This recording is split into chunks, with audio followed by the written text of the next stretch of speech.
Mister ரஜினிகாந்தோட லைஃப்ல நடந்த ஒரு கூஸ் பம்ஸான விஷயத்தை ஷேர் பண்றேன். தெரியாதுன்னா தெரிஞ்சுக்கோங்க. 1975 ரஜினிகாந்த் அபூர்வ ராகங்கிற படத்து மூலமா அறிமுகமானவர் தமிழ் இண்டஸ்ட்ரியில. அவரு 1975 இருந்து 78 வரைக்குமே சப்போர்ட்டிவ் ரோலும் வில்லன் கதாபாத்திரம் தான் பண்ணிக்கிட்டு இருந்தாரு. அந்த டைம்ல 1978 கலைஞானம்ங்கிற ஒரு தயாரிப்பாளர் ரஜினிகாந்த் கிட்ட பைரவிங்கிற படத்தோட கதையை சொல்லியிருக்காரு. ரஜினிகாந்த் அந்த படத்தோட கதையை ஓகே சொல்லிட்டாரு.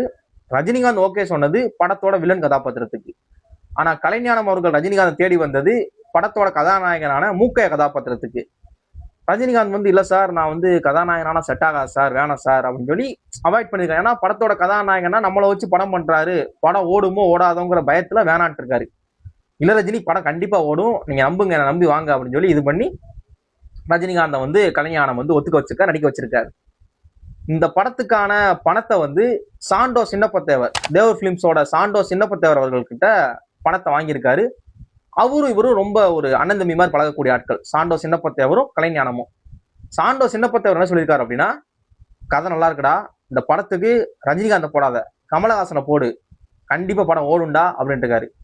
தேவர் பிலிம்ஸ் யாரோ அப்படின்னா எம்ஜிஆர் மேல பந்தயம் கட்டக்கூடிய ஆட்கள். எம்ஜிஆர் வச்சு அதிகபட்ச படங்கள் நல்ல நேரம், தொழிலாளி, வேட்டைக்காரன், தாயம் காத்த தனையன், தாய்க்கு பின் தாரம், தாய்க்கு தலைமகன் அப்படின்னு சொல்லி பூரா வெற்றி படங்கள் எம்ஜிஆர் வச்சு கட்ட கொடுத்த ஆட்கள். இவரு அனுபவத்துல சொல்லியிருக்காரு, ரஜினிகாந்த் வேணாம், கமலஹாசனை போட்டு இருக்காரு. இல்லைண்ணே, நான் வாக்கு கொடுத்துட்டேன், இப்ப மாறினா நல்லா இருக்காது அப்படின்னு சொல்லி கலைஞானம் சொல்லியிருக்காங்க. சரி என்னமோ பண்ணுன்னு சொல்லி காசை கொடுத்துட்டாரு. காசை வச்சு படத்தை பண்றாரு கலைஞானம். படம் மிகப்பெரிய ஹிட்டு. பி சென்ட் சி சென்ட்லாம் படம் பிச்சுக்கிட்டு போகுது பைரவி. இப்ப சாண்டோ சின்னப்பத்தேவரை கலைஞானத்தை கூப்பிட்டு, டே ஓம் பக்கம் முருகன் இருக்காண்டா. ஏன்னா தேவர் அவர்கள் மிகப்பெரிய முருக பக்தர். அவரோட அந்த தேவ் ப்ரொடக்ஷன்லயே பாத்தீங்கன்னா முருகன் வேரோட இருக்க மாதிரி தான் அந்த ஒரு போஸ்டரே இருக்கும். ஓம் பக்கமும் முருகன் இருக்காண்டா அப்படின்னு சொல்லி இது பண்ணி, பரவாயில்லடா, இவனை வச்சு படத்தை கதாநாயகனை கொடுத்து படம் வெற்றி ஹிட்டு படம் கொடுத்தியாடா அப்படின்னு சொல்லி ஆச்சரியப்பட்டிருக்காரு.